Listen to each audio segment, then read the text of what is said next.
দীপান্বিতা লক্ষ্মী পুজোর প্রচলন আমাদের বাড়িতে ছিল না, কিন্তু আমার বিয়ে হয়ে আসার পরে অনেকগুলো ভালো ঘটনার সঙ্গে এই দিনটা জড়িত। তার জন্যই এই পুজোটা আমাদের বাড়িতে শুরু করি। তার সঙ্গে সিদ্ধিদাতা গণেশেরও পুজো করি। কালী পুজোর দিন রাত্রেবেলাটা এই পুজোটা হয়। অলক্ষ্মীকে বিদেয় করে মা লক্ষ্মীকে বরণ করে ঘরে তুলি এবং প্রথা মেনে নিয়ম নিষ্ঠা করে আমি প্রতি বছর এই পুজোটা করি। এই বছরও তার ব্যতিক্রম নয়। এই বছর ভাবলাম আমি তোমাদেরকে কিভাবে পুজো করি সেটা একটু দেখাবো। তার জন্যই এই ভিডিওটা তৈরি করা। আমি আজকে গড়িয়াহাটে যাচ্ছি শপিং করতে। পুজোর জন্য যা যা সামগ্রী লাগবে এবং সাজানোর জন্য যা যা লাগবে। আমি জায়গাটা সুন্দর করে সাজাই, বাড়ি যাতে সুন্দর লাগে দেখতে। সাজানোর সাথে সাথে অবশ্য মনটাও ভালো হয়ে যায়। তার জন্য একটু সাজিয়ে গুছিয়ে পুজোটা করি। এই পুজো এবং ডেকোরেশনের জন্য যা যা জিনিসপত্র লাগবে সব আমি একসাথে শপিং করব। তাই চলো আজ আমি তোমাদের গড়িয়াহাটে নিয়ে যাব। এখানে শপিং করলে অবশ্য একসাথে সব কিছু পেয়ে যাই। পরপর প্রচুর দোকান, যেমন দশকর্ম, ফুল, ফল, সবজি, পিতল কাঁসার বাসন বা মাটির বাসনপত্র একসাথে পেয়ে যাব। সব শপিংটা আমি গুছিয়েও করতে পারবো। গড়িয়াহাটে চলে এসেছি। তোমরা কিন্তু অবশ্যই এই ভিডিওটাতে শেষ পর্যন্ত আমার সাথে থেকো, তাহলে আমি এক এক করে কিভাবে কেনাকাটা করছি আর জিনিসপত্র দিয়ে কিভাবে ঠাকুর ঘরটা সুন্দর করে সাজাচ্ছি, তারপরে পুজোর প্রস্তুতিটা কিভাবে নিচ্ছি, সব কিছু এক এক করে দেখতে পাবে। আর তোমরা সাথে থাকলে আমি পরের ভিডিওটা বানানোরও উৎসাহ পাবো। তাই অবশ্যই আমার সাথে থেকো।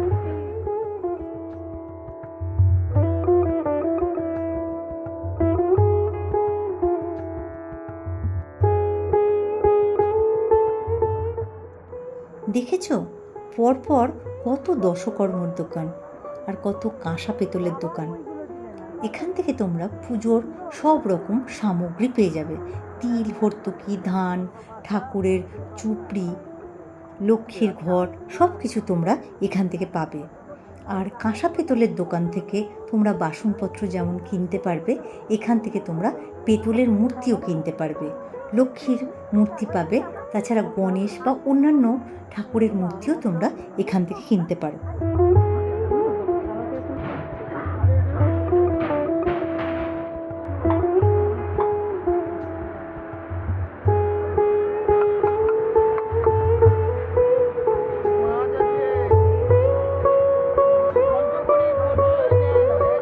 তাছাড়া তোমরা ঠাকুরের অঙ্গসজ্জা বা অঙ্গরাগের জিনিসপত্র এখানে পেয়ে যাবে। যেমন ধরো ঠাকুরের রকমারি পোশাক, নানা রকম মালা, মুকুট বা আলতা, সিঁদুর, অগরু, এসবগুলো সব কিছু পাবে। পুজোর জন্য যদি কাঠের বাসনপত্র কিনতে চাও সেসবগুলো পেয়ে যাবে, বা মিষ্টি বানানোর জন্য যদি ছাঁচ চাও কিনতে, সেটাও পেয়ে যাবে এখানে। কটা করে আছে তুমি একটা দাও। একটা অগুরু, একটা সিঁদুর, আর ঘি মধু।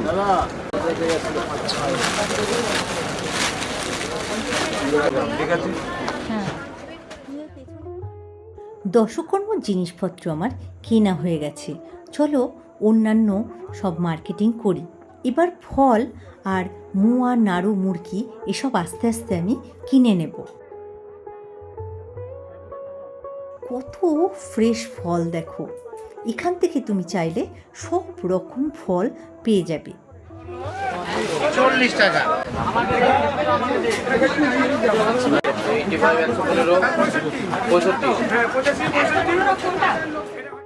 এক এক করে ঠাকুরের বাসনপত্র, দশকর্মর জিনিস, ফল, নাড়ু, মোয়া শপিং করে ফেলেছি।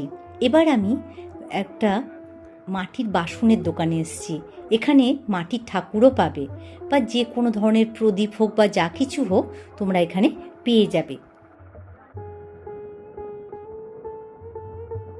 এবার আরও খানিকটা এগিয়ে এসে আমি ফুলের দোকানে চলে এসেছি। পরপর পরপর প্রচুর ফুলের দোকান।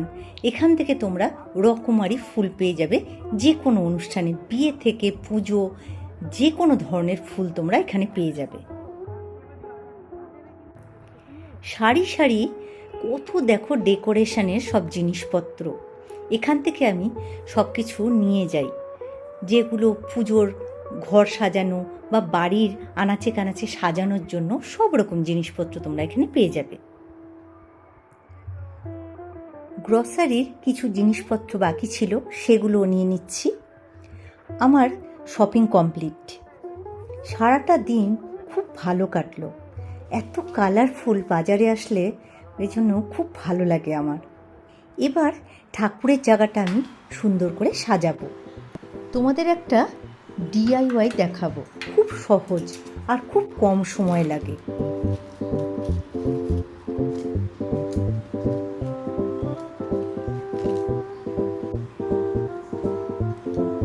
দুটো সরু এরকম লম্বা আমি কাগজের টুকরো নিয়ে নিয়েছি।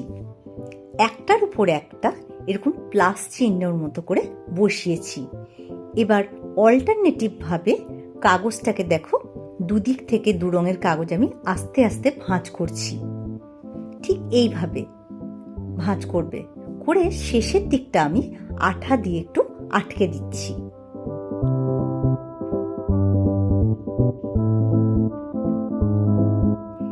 এবার এটাকে দেখো আস্তে করে যদি ছেড়ে দিই, কত সুন্দর একটা লম্বা চেন তৈরি হয়েছে।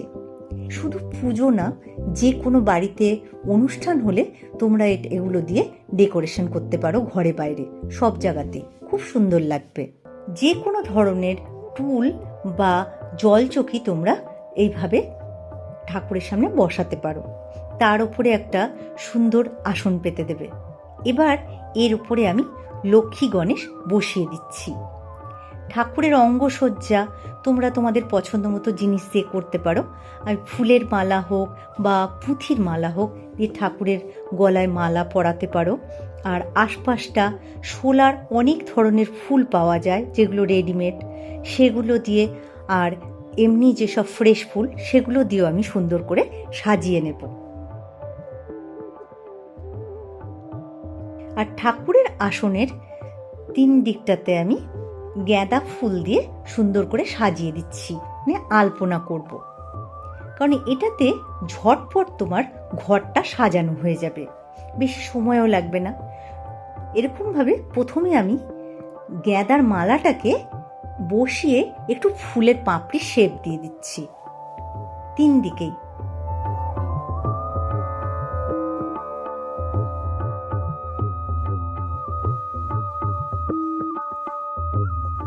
আর মাঝখানটাকে ফুল বসিয়ে কয়েকটা আর হলুদ রঙের ফুল কুচি করে সেই পাপড়িগুলো আস্তে আস্তে ছড়িয়ে বসিয়ে দিচ্ছি। ঘটের চারপাশে এরকম করে গাঁদা ফুল দিয়ে দিচ্ছি। আর গোটা গোটা ফুল দিয়েও তোমরা এভাবে সাজাতে পারো। তাতে করে দেখো দেখতে যেমন ভালো লাগছে আর ঝটপট তৈরিও হয়ে গেল। যেহেতু দীপাবলি আলোকমালার একটা উৎসব বা অনুষ্ঠান, তো সেখানে আমরা প্রদীপ দিয়ে সাজাতে পারি। মাটির প্রদীপ হতে পারে বা যে কোনো ধরনের প্রদীপ হতে পারে। আমি এখানে মাটির প্রদীপ নিয়ে মোমবাতি বসিয়ে দিয়েছি। তুমি তেল দিয়েও প্রদীপ জ্বালাতে পারো, কারণ মোমবাতিটা খুব সহজে হয়ে যায়। মোমবাতিটা দিয়ে যদি আমি ডেকোরেট করি, ঝটপট ঝটপট হয়ে যাবে। এবার তোমাদের মা লক্ষ্মীর পায়ের খুব সহজ একটা আলপনার পদ্ধতি দেখাচ্ছি। প্রথমে খড়ি মাটি ভিজিয়ে নেবে, তারপরে একটু খড়ি মাটিটা থালার মধ্যে ঢেলে নিচ্ছি। একটু পাতলা থাকবে, খুব একদম পাতলা যেন না হয়ে যায় জলের মতো। এবার এতে আমি দুটো হাত এইভাবে বসিয়ে দিচ্ছি দেখো। তারপরে 2 হাতে আস্তে আস্তে একটু ঘষে নিয়ে সেটাকে এইভাবে আমি বসিয়ে দেব। তাতে করে দেখো কত সুন্দর একটা মা লক্ষ্মীর পায়ের ছাপ পড়ে গেল। এইভাবে তোমরা যতগুলো মায়ের পায়ের ছাপ দিতে চাও আলপনার, তোমরা তৈরি করতে পারবে, খুব সহজে হয়ে যাবে। একসঙ্গে দেখো দুটো করে পা একবারে হয়ে যাচ্ছে। আর আশপাশটা আমি একটু লাল ফুল দিয়ে, এটা লাল রঙ্গন ফুল আমি কেটে নিয়েছিলাম প্রথমে, তো সেইটা দিয়ে আমি মায়ের পায়ের চারপাশে দিয়ে দিচ্ছি।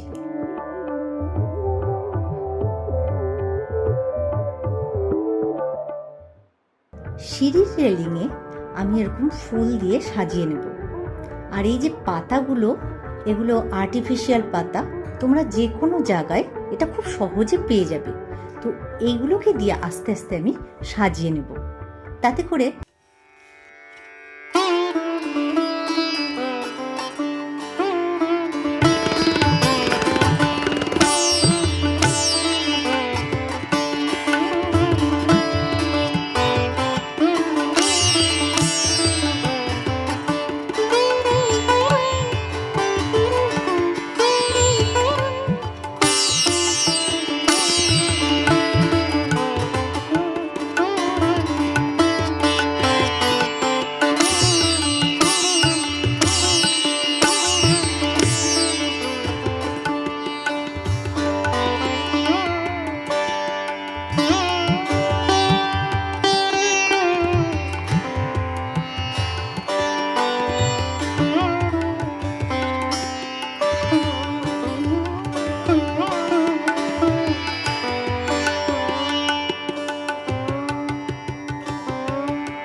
এবার পুজোর জোগাড় যন্ত্রগুলো করে নেব। পুজোর যে ডালা থাকে, বরণ ডালা, আর পুজোর যে সামগ্রীগুলো আমার দরকার পড়বে, তো সেইগুলোকে যদি আমি একটা জায়গায় একটু সুন্দর করে গুছিয়ে নিই, তাহলে পুজো করতে খুব সুবিধে হবে। প্রথমে দেখো, আমি এখানে আলতা, সিঁদুর, শাঁখা, পলা এসবগুলো দিচ্ছি, মানে ঠাকুরের অঙ্গরাগের যত যাবতীয় জিনিসপত্র। তোমরা ঠাকুরের শাড়ি, ধুতি এগুলোও দিতে পারো। বৈকুণ্ঠ ধামেতে বসি করে আলাপন, হেন কালে বিনা। দুপাশে দুটো মাটির প্রদীপ আর গাছা রাখছি, এতে করে পুজোর জায়গাটা আরো সুন্দর লাগবে। আমার কাছে যেগুলো ছিল প্রদীপ, আমি সেগুলো দিয়ে আস্তে আস্তে সাজিয়ে নিচ্ছি। এক এক করে ধূপদানি, প্রদীপ, তারপরে তোমার পঞ্চপ্রদীপ আর কর্পূরদানি, এসবগুলো আমি এক এক করে রেডি করে নেব। কহে মুনি তুমি চিন্ত জগতে রহি, সবার অবস্থা আছে তোমার বিধি, সুখেতে আছো। ফুল চন্দন এবার রেডি করে নেব। পুষ্পপত্রের মধ্যে বিভিন্ন রকম ফুল, বেলপাতা, দুব্ব, তুলসী পাতা এগুলো দিয়ে এক এক করে সাজিয়ে নিয়ে রাখলে, যখন পুজো করবে তুমি বা পুরোহিত মশাই যখন পুজো করবে, এক জায়গায় সবকিছু পেয়ে যাবে। পুষ্পপত্রে অবশ্যই পদ্ম ফুল রাখবে, মা লক্ষ্মীর খুব পছন্দের ফুল, আর লাল ফুল রাখবে। যে কোনো দেবীর পুজোতে লাল ফুল দরকার পড়ে।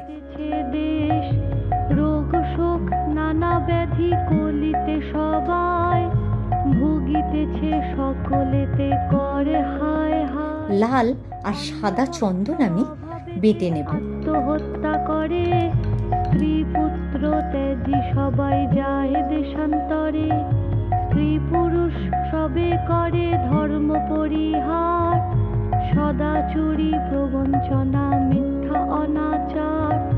তুমি মাগো। পুষ্পপত্র সাজানো আমার কমপ্লিট হয়ে গেল। আর চাইলে এর মধ্যে একটা ছোট বাটিতে একটু আতপ চা আর একটু তিল রাখতে পারো। আমার উঠোনটা আমি সুন্দর করে একটু সাজিয়ে নিচ্ছি।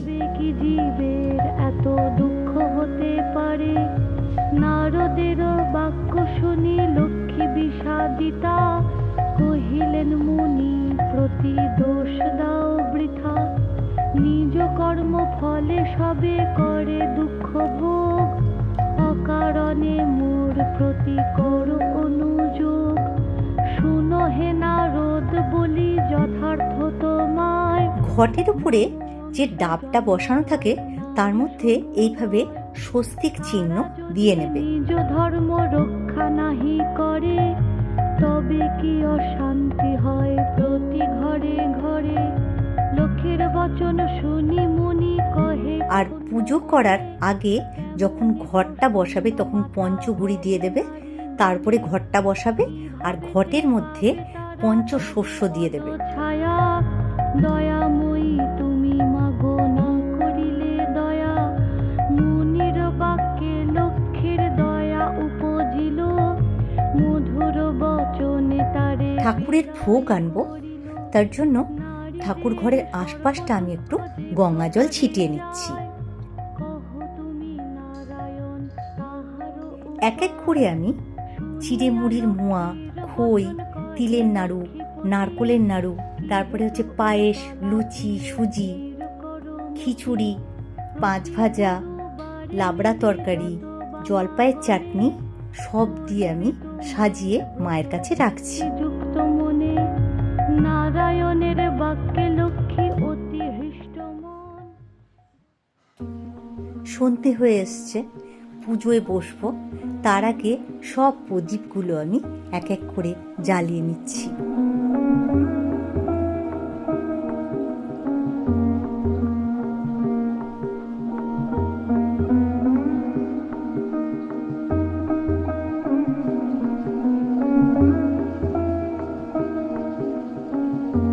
এইভাবে তোমরা সাজিয়ে গুছিয়ে পুজো করতে পারবে। আর সাজাতে খুব একটা সময়ও লাগলো না, দেখো। আর এই ভিডিওটা তোমাদের কেমন লাগলো আমাকে অবশ্যই কমেন্ট করে জানাবে। আর আমি গড়িয়াহাটে যেসব দোকানে গিয়েছি, জিনিসপত্র কেনাকাটা করেছি, এর ভিডিও যদি তোমরা ডিটেলসে দেখতে চাও তাহলে অবশ্যই আমাকে কমেন্ট করে জানাবে, তাহলে আমি আরও ভিডিও তৈরি করার চেষ্টা করব। তোমরা এতক্ষণ দেখছিলে সাতকাহন। খুব ভালো থেকো তোমরা। খুব শিগগিরই ফিরে আসছি এরকমই সুন্দর সুন্দর ভিডিও নিয়ে।